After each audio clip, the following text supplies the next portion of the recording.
Vamos a seguir compartiendo en este cuarto encuentro el libro La inteligencia emocional de Daniel Goleman.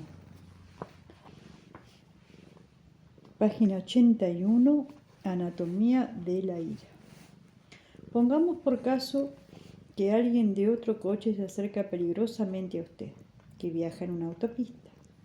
Si lo que usted piensa es, ¡qué cretino! Para la trayectoria de la ira es sumamente importante si este pensamiento es seguido por otros de ira y revancha. Podría haberme chocado, es muy cretino, no puedo permitir que salga con la suya. Se le pondrán blancos los nudillos y de tanto apretar el volante que se convertirá en un sustituto de cuello del otro conductor. Su cuerpo se moviliza para luchar, no para correr. Él lo deja tembloroso, mientras las gotas de sudor corren por la frente. El corazón se le acelera y los músculos de la cara se le quedan rígidos, en una expresión ceñuda. Siente deseos de asesinar a ese individuo. En ese momento, un coche que viene por detrás le toca bocina porque usted ha aminorado la marcha para evitar el choque y está a punto de estallar de ira, también con ese conductor. Así es la hipertensión, la conducción temeraria e incluso los tiroteos de una autopista. Comparemos esta secuencia de ira creciente con una forma de pensamiento más caritativa con respecto al conductor que le intercepta el paso. Es posible que no me haya visto, o tal vez tenía alguna buena razón para conducir de una manera tan negligente, por ejemplo, una emergencia médica. Esa variable templa la ira con compasión, o al menos con una mente abierta, evitando ese aumento. El problema, como nos recuerda el desafío de Aristóteles, para que tengamos solo una ira adecuada, y es que por lo general nuestra furia queda fuera de control. Benjamin Franklin lo expresó claramente: la ira nunca carece de motivo, pero pocas veces se trata de un buen motivo. Por supuesto, existen diferentes clases de ira. La amígdala puede muy bien ser una fuente importante del súbito arranque de furia que sentimos ante el conductor que nos pone negligentemente en una situación de peligro. Pero el otro extremo del circuito emocional, la neocorteza, muy probablemente fomenta iras más calculadas, como la venganza, a sangre fría, o el ultraje que sentimos ante la injusticia. Esas son iras calculadas, las que más probablemente, como lo expresó Franklin, tienen buenos motivos o parecen tenerlos. De todos los estados de ánimo de los que la gente desea librarse, la furia parece ser el más intransigente. Thais descubrió que la ira es el estado de ánimo que la gente peor domina. En efecto, la ira es la más seductora de las emociones negativas. El monólogo interior que la impulsa llena la mente con los argumentos más convincentes para dar rienda suelta a la furia. A diferencia de la tristeza, la ira proporciona energías, incluso resulta tonificante.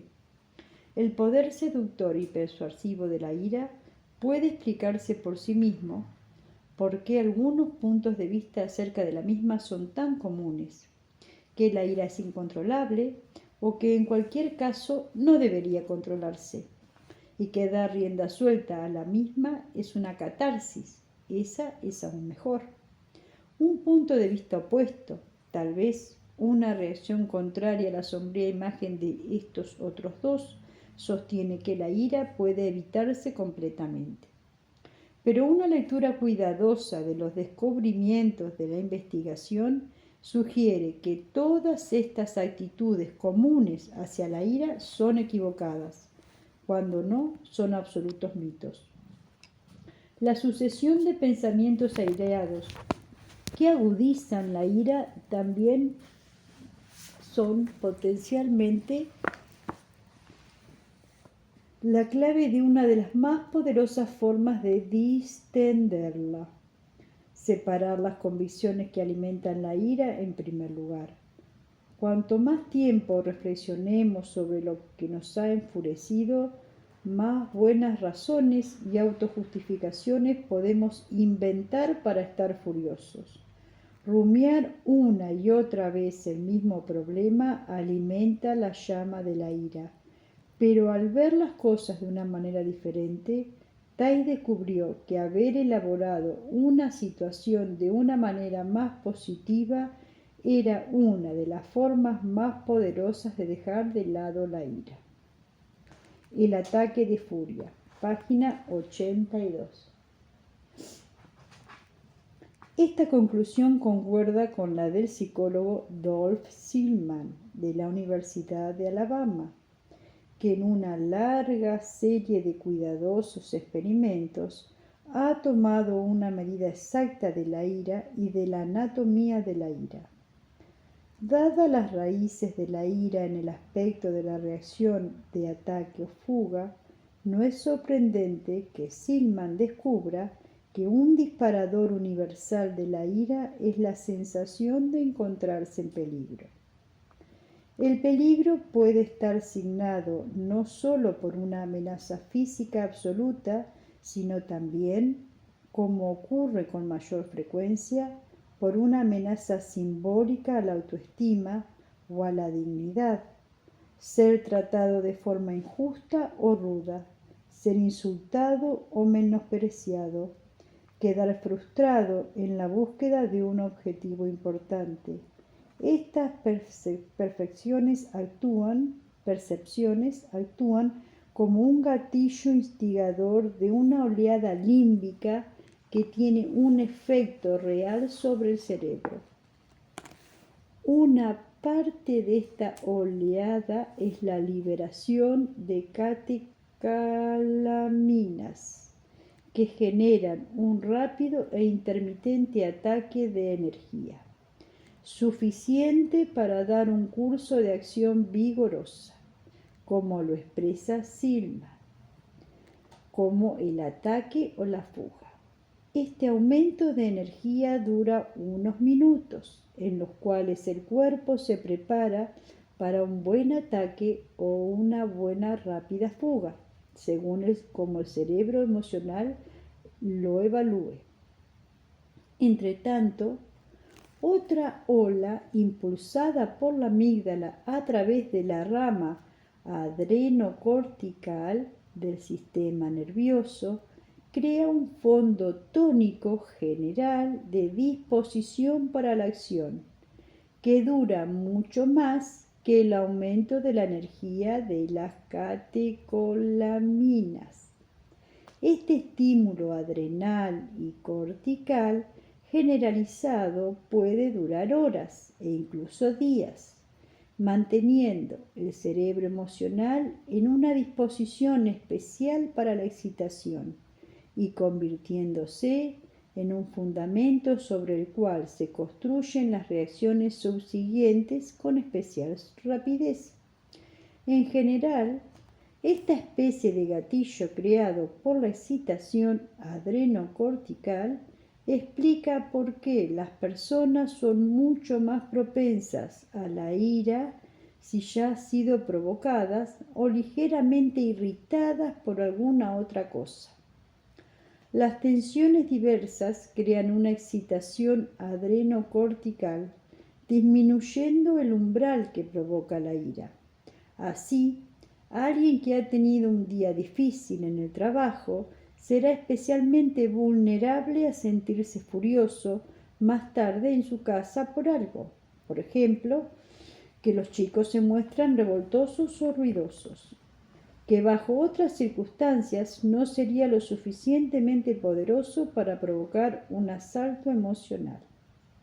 Silman llega a estas conclusiones con respecto a la ira a través de una experimentación cuidadosa. En un estudio típico, por ejemplo, hizo que una persona provocara a los hombres y mujeres que se habían prestado como voluntarios haciendo observaciones desagradables con respecto a ellos. Los voluntarios vieron después una película agradable o perturbadora. Después, Se les dio la oportunidad de vengarse de aquella persona proporcionando una evaluación que, según se les informó, sería utilizada para una decisión para contratarlo o no para un trabajo. La intensidad de su venganza fue directamente proporcional a la forma en que habían quedado excitados por la película que acababan de ver. Después de ver la película desagradable, se sintieron más airados y dieron las peores respuestas. La ira se construye sobre la ira. Página 83. Los estudios de Silman parecen explicar la dinámica que opera en un drama familiar que presencié un día que estaba de compras. En el pasillo de un supermercado se oía la voz enfática y medida de una joven madre que le decía a su hijo de unos 3 años: «Deja eso donde estaba». «Pero lo quiero», gimió el niño, abrazándose más a la desesperadamente a una caja de cereales en los que se veían las tortugas ninja. «Déjalo donde estaba», dijo la madre en una voz más alta mientras la ira se apoderaba de ella. En ese momento, el niño, que estaba sentado sobre el asiento del carro del supermercado, dejó caer el frasco de jalea que había estado comiendo. Cuando el frasco se hizo trizas contra el suelo, la madre gritó: «¡Basta!», y hecha una furia, abofeteó al niño. Le arrebató la caja y la dejó bruscamente en el estante más cercano. Tomó al niño de la cintura y corrió pasillo abajo mientras el carro del supermercado se deslizaba peligrosamente y sin rumbo, y el niño gritaba mientras pataleaba y protestaba: «¡Bájame, bájame!». Silman ha llegado a la conclusión de que cuando el organismo ya está en un estado de nerviosismo como el de la madre y algo dispara un asalto emocional, la emoción consiguiente, ya sea la ira o la ansiedad, tiene una intensidad especialmente marcada. Esta dinámica opera cuando alguien se pone furioso. Silman considera la ira creciente como una sucesión de provocaciones, cada una de las cuales dispara una reacción excitante que se disipa poco a poco. En esta secuencia, cada percepción o pensamiento que provoca ira se convierte en un mini disparador para el aumento de las catecolaminas provocado por la amígdala, cada uno de los cuales se construye sobre el impulso hormonal de aquellas que se produjeron con anterioridad. El segundo se produce después que el primero ha pasado, y el tercero después de aquel, y así sucesivamente. Cada ola cabalga sobre los restos del anterior, intensificando rápidamente el nivel de la excitación fisiológica. Un pensamiento que se produce más tarde en esta intensificación dispara una intensidad de la ira mucho mayor que el que se produce en el comienzo. La ira se construye sobre la ira. El cerebro emocional se entona. Para entonces la ira, libre de trabas que impone la razón, estalla fácilmente en una reacción violenta. En este punto, la persona se vuelve implacable y es imposible razonar con ella. Sus pensamientos giran en torno a la venganza y a la represalia, y no le importa cuáles podrían ser las consecuencias. Este elevado nivel de excitación, dice Silman, alimenta una ilusión de poder e invulnerabilidad que puede inspirar y facilitar la agresión. Mientras la persona enfurecida, al carecer de una guía cognitiva, vuelve a caer en la respuesta más primitiva. El impulso límbico es creciente. Las lecciones más duras de la brutalidad de la vida se convierten en una guía para la acción. El bálsamo para la ira. Dado este análisis de la anatomía de la ira, Silman ve dos formas principales de intervenir. Una forma de aplacar este sentimiento es aprovechar y desafiar los pensamientos que lo disparan, dado que esta es una evaluación original de una interacción que confirma y estimula el primer estallido de ira y las subsiguientes revalorizaciones que alimentan las llamas. Lo que importa es el tiempo. Las primeras etapas del ciclo de la ira son las más eficaces. En efecto, la ira puede ser evitada completamente si la información atenuante surge antes de que ésta empiece a actuar. El poder de la comprensión para aplacar la ira surge claramente de los otros experimentos de Silman, donde un asistente brusco, una persona puesta por él, insultó y provocó a los voluntarios que estaban realizando un ejercicio con una bicicleta. Cuando a los voluntarios se les dio la posibilidad de vengarse de esta persona, también en este caso dando una mala evaluación que pensaron que sería utilizada para hacer su candidatura a un empleo, lo hicieron con airado júbilo. Pero en una versión del experimento, otra persona puesta por Silman entró después de que los voluntarios fueran provocados, y antes de que tuvieran la posibilidad de vengarse, la joven le dijo al provocador que tenía una llamada telefónica en el vestíbulo. Mientras salía, el provocador hizo un comentario desagradable también con respecto a ella, pero la joven se lo tomó con buen humor. Y cuando el provocador salió, explicó que se había sometido a una terrible presión y que estaba preocupado por el resultado de sus exámenes orales. Después de eso, los voluntarios airados, cuando se les ofreció la posibilidad de vengarse del provocador, decidieron no hacerlo. En lugar de eso, expresaron su compasión por la difícil situación en la que se encontraba. Estas informaciones atenuantes permitieron la revalorización de los acontecimientos que provocan la ira, pero existe una oportunidad específica para esta disminución de la intensidad. Silman considera que funciona bien en los niveles moderados de ira. En los niveles elevados de la misma no tiene importancia debido a lo que él llama incapacitación cognitiva. O dicho de otro modo, que la gente ya no puede pensar correctamente. Cuando la gente ya estaba furiosa, descartó la información atenuante diciendo «eso es espantoso» o las mayores vulgaridades que el idioma puede ofrecer, como Silman dijo delicadamente. La calma. Aproximadamente a los 13 años, en un ataque de ira, salí de mi casa jurando que jamás regresaría. Era un maravilloso día de verano y caminé por senderos encantadores hasta que de poco a poco la quietud y la belleza me calmaron y me apaciguaron. Y al cabo de unas horas regresé arrepentido y casi conmovido. Desde aquel momento, cuando estoy furioso, hago esto mismo si puedo y me parece que es la mejor cura posible. Este es el relato, fue hecho por un individuo que participó en uno de los primeros estudios científicos sobre la ira llevado a cabo en 1899.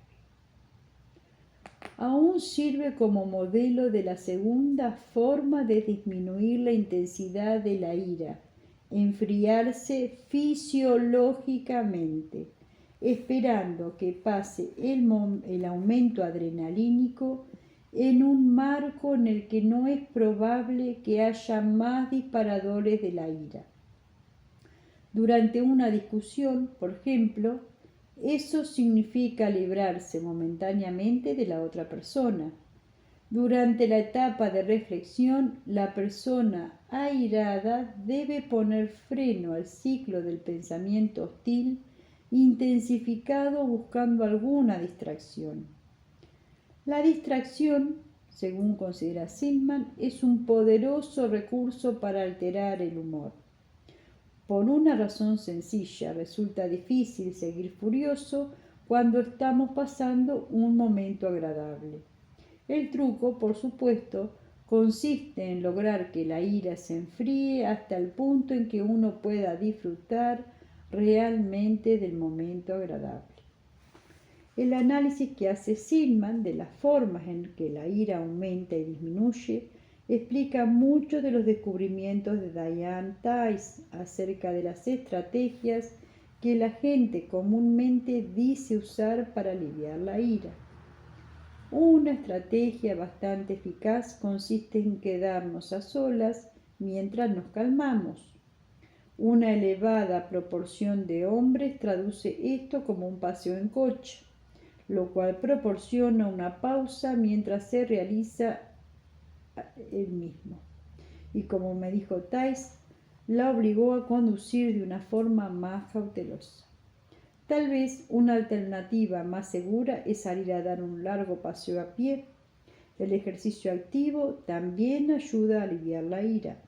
Lo mismo ocurre con los métodos de relajación, como el de respirar profundamente y relajar los músculos, porque, tal vez, modifican la fisiología del organismo que pasa de una elevada excitación de la ira a un estado de excitación menor. Y tal vez también porque nos distrae de cualquier cosa que pueda disparar la ira. El ejercicio activo puede enfriar la ira por la misma razón. Después de niveles elevados de activación fisiológica, durante el ejercicio, el cuerpo recupera a un nivel más bajo una vez que se detiene. Pero un periodo de reflexión no servirá si ese tiempo se utiliza para continuar la serie de pensamientos provocadores de ira, ya que cada pensamiento de ese tipo es en sí mismo un disparador menor de nuevas cascadas de ira. El poder de la distracción consiste en que se detiene esta serie airada de pensamientos. En su investigación de las estrategias de la gente para enfrentarse a la ira, Tice descubrió que las distracciones ayudan en gran medida a calmar la furia son la televisión, las películas, la lectura y cosas por el estilo, que interfieren los pensamientos airados que alimentan la ira, pero agasajarse con cosas tales como salir a comprarse algo y comer no producen demasiado efecto. Resulta muy fácil continuar con una serie de pensamientos indignados mientras uno pasea por un shopping o devora un trozo de tarta de chocolate. A estas estrategias añadimos las desarrolladas por Redford Williams, un psiquiatra de la Universidad Duke, que intentó ayudar a personas hostiles que sufren un mayor riesgo de ataque cardíaco a controlar su irritabilidad. Una de sus recomendaciones es utilizar la conciencia de uno mismo para captar los pensamientos cínicos u hostiles en el momento en que surgen y ponerlos por escrito. Una vez que los pensamientos airados son captados de esta forma, pueden ser desactivados y revalorados, aunque, como descubrió Silman, este enfoque funciona mejor antes de que la ira haya aumentado hasta convertirse en furia. La falacia de la ventilación. Mientras subo a un taxi en la ciudad de Nueva York, un joven que cruza la calle se detiene delante del mismo para esperar que el tránsito quede despejado. El chofer, impaciente por arrancar, toca bocina y le hace señas al joven para que se aparte de su camino. La respuesta es una expresión ceñuda y un gesto obsceno. «¡Cabrón!», grita el chofer, y hace amenazadoras embestidas con el taxi, apretando el acelerador y el freno al mismo tiempo. Al ver esta amenaza mortal, el joven se aparta de mala gana y da un puñetazo al taxi que avanza lentamente entre los demás coches. Al ver su reacción, el chofer le grita con una desagradable letanía de improperios. Mientras avanzamos, el chofer, que aún está visiblemente agitado, me dice: uno no puede permitir que lo insulten, tiene que responder. Al menos eso hace que uno se sienta mejor. La catarsis. Da rienda suelta a la ira. Es a veces ensalzada como una forma de manejar la ira. La teoría popular sostiene que te hace sentir mejor. Pero, como sugieren las conclusiones de Sigman, existe un argumento en contra de la catarsis. Este ha sido planteado desde la década del 50, cuando los psicólogos empezaron a probar los efectos de la catarsis experimentalmente y descubrieron en varias ocasiones que dar rienda suelta a la ira servía de poco o nada para disiparla, aunque debido a la naturaleza seductora de ese sentimiento, debe producir una sensación satisfactoria. Puede haber algunas condiciones específicas en las cuales explayarse sobre la ira realmente funciona. Cuando se expresa directamente a la persona que es el blanco de la misma, cuando restablece la noción de control o repara una injusticia, o cuando inflige un daño adecuado a la otra persona y logra que modifique algún acto grave sin tomar represalias. Pero debido a la naturaleza incendiaria de la ira es más fácil decir esto que hacerlo. Tai descubrió que dar rienda suelta a la ira es una de las peores formas de calmarla. Los estallidos de ira intensifican la excitación del cerebro emocional, dejando a la persona más enfurecida, no menos. Tai descubrió que cuando la gente hablaba de momentos en los que se había desquitado de su ataque de furia con la persona que lo había provocado, el efecto que lograba era prolongar ese estado de ánimo en lograr de ponerle fin. Mucho más eficaz resulta que la persona primero se calmara y luego, en un estado de ánimo más constructivo o firme, se enfrentara a las personas para resolver la disputa. En una ocasión, cuando se le preguntó cuál era la mejor forma de enfrentarse a la ira, un maestro tibetano respondió: no reprimirla, pero no actuar en consecuencia. Aliviar la ansiedad. ¿Preocupado yo? La mente preocupada gira una y otra vez trazando una interminable curva melodramática en tono menor, en la que un conjunto de preocupaciones conduce a la siguiente y vuelve otra vez.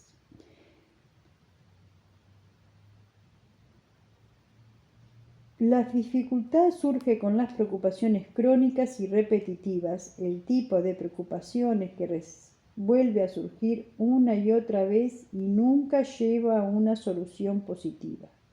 Un análisis detallado de la preocupación crónica sugiere que tiene todos los atributos de un asalto emocional de tono menor.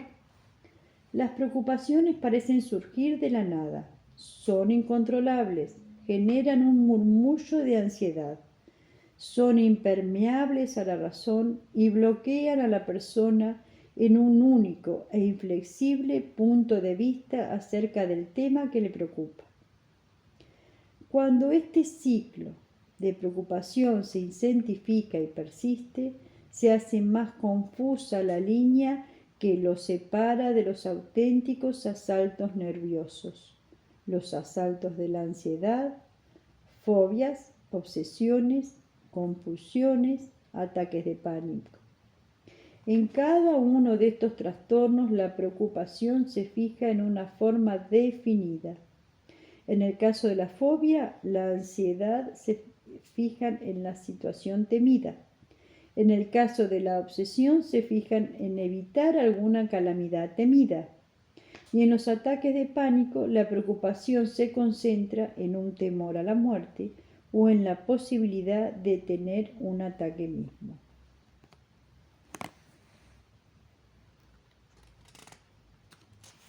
Voy a saltearme. Voy a ir a la página 90, donde Borquebec y sus colegas comenzaron a estudiar la preocupación en sí misma mientras trataban de encontrar un tratamiento para el insomnio. La ansiedad, según han señalado otros investigadores, se presenta en dos formas: cognitiva o pensamientos preocupados y somática. Los síntomas fisiológicos de la ansiedad, como sudoración, aceleración del ritmo cardíaco o tensión muscular. El principal problema con los insomnes, descubrió Borbeck, no eran la excitación somática, lo que los mantenía despiertos eran los pensamientos impertinentes. Eran personas que se preocupaban de una manera crónica y no podían dejar de preocuparse, al margen del sueño que sintieran. Lo único que servía para ayudarlos a conciliar el sueño era apartar las preocupaciones de su mente, concentrándola en las sensaciones producidas por un método de relajación.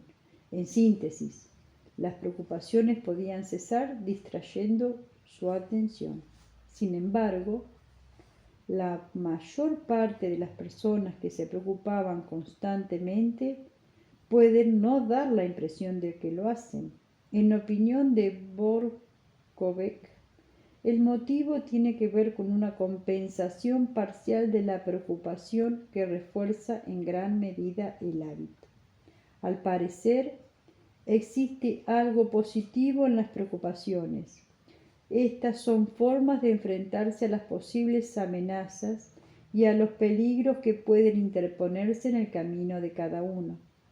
La tarea de preocuparse, cuando tiene éxito, es ensayar cuáles son esos peligros y reflexionar en las formas de enfrentarse a ellos. Pero la preocupación no funciona así de bien. Las soluciones nuevas y las formas renovadas de considerar un problema no surgen típicamente de la preocupación, menos aún de la preocupación crónica. En lugar de encontrar soluciones a estos problemas potenciales, las personas que se preocupan en exceso simplemente reflexionan sobre el peligro mismo, sumergiéndose de una forma discreta en el temor asociada con este mientras permanecen en la misma rutina de pensamiento.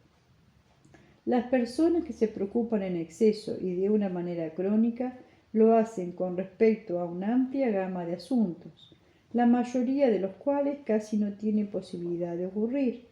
Estas personas ven en la vida peligros que otros jamás perciben. Sin embargo, las personas que se preocupan de una manera crónica dicen que la preocupación los ayuda y que sus preocupaciones se autoperpetúan y son una curva interminable de pensamientos dominados por la angustia. ¿Por qué la preocupación debería convertirse en lo que parece ser una adicción mental? Por extraño que parezca, como lo señala Borkovec, el hábito de la preocupación proporciona un refuerzo en el mismo sentido en que lo hacen las supersticiones. Dado que la gente se preocupa por muchas cosas que tienen muy pocas probabilidades de ocurrir en la vida real, que un ser querido muera en un accidente de aviación, que vaya a la bancarrota y cosas por el estilo, existe, al menos para el primitivo cerebro límbico, algo mágico con respecto a eso, como un amuleto que nos protege anticipadamente de algún mal. La preocupación tiene fama de evitar psicológicamente el peligro por el cual se obsesiona. La tarea de preocuparse. Ella se había mudado desde la región central de Estados Unidos a Los Ángeles, atraída por un puesto en una editorial, pero la editorial fue vendida a otra firma poco después y ella se quedó sin trabajo. Se dedicó a trabajar por su cuenta en tareas editoriales, un mercado de trabajo inestable, y descubrió que estaba agobiada por el trabajo o que no podía pagar el alquiler. A menudo tenía que reaccionar las llamadas telefónicas y por primera vez en la vida se quedó sin cobertura médica. Esta falta de cobertura fue especialmente perturbadora. Empezó a imaginar catástrofes con respecto a su salud, segura de que hasta el más mínimo dolor de cabeza era señal de un tumor cerebral, e imaginando que sufría un accidente cada vez que tenía que viajar a algún lugar. A menudo quedaba absorta en una larga serie de preocupaciones que, como ella misma decía, casi se habían convertido en una adicción. Borkovec descubrió otro inesperado beneficio de la preocupación. Mientras las personas están inmersas en sus pensamientos preocupados, no parecen notar las sensaciones subjetivas de la ansiedad que despiertan esas preocupaciones. El latido cardíaco acelerado, las gotas de transpiración, el temblor, y a medida que la preocupación avanza parece realmente suprimir parte de esa ansiedad, al menos como queda reflejado en el ritmo cardíaco. Supuestamente la secuencia es más o menos la siguiente. La persona nota algo que dispara la imagen de algún peligro o amenaza potencial. Esa catástrofe imaginada dispara a su vez un ataque suave de ansiedad. El sujeto se hunde entonces en una larga serie de pensamientos perturbados, cada uno de los cuales prepara un nuevo tema de preocupación. Mientras la atención sigue inmersa en esta serie de preocupaciones, concentrarse en esos mismos pensamientos hace que la mente se aparte de la imagen catastrófica original que disparó la ansiedad. Las imágenes, según descubrió Borkovec, son disparadores más poderosos de la ansiedad fisiológica que los pensamientos. De modo que la inmersión en estos, hasta la exclusión de las imágenes catastróficas, alivia parcialmente la experiencia de sentirse ansioso. Y en la misma medida la preocupación también queda reforzada como un antídoto intermedio de la ansiedad misma que provocó.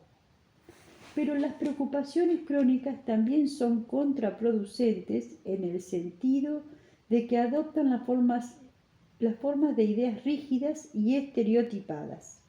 En lugar de parecer avances creativos que realmente se mueven en dirección a la solución de un problema. Esta rigidez no solo aparece en el contenido manifiesto del pensamiento preocupado, que sencillamente repite más o menos la misma idea una y otra vez, pero en un nivel neurológico parece haber una rigidez cortical, un déficit en la habilidad del cerebro emocional para responder con flexibilidad a las circunstancias cambiantes. En resumen, la preocupación crónica espera en unos sentidos, pero no en otros,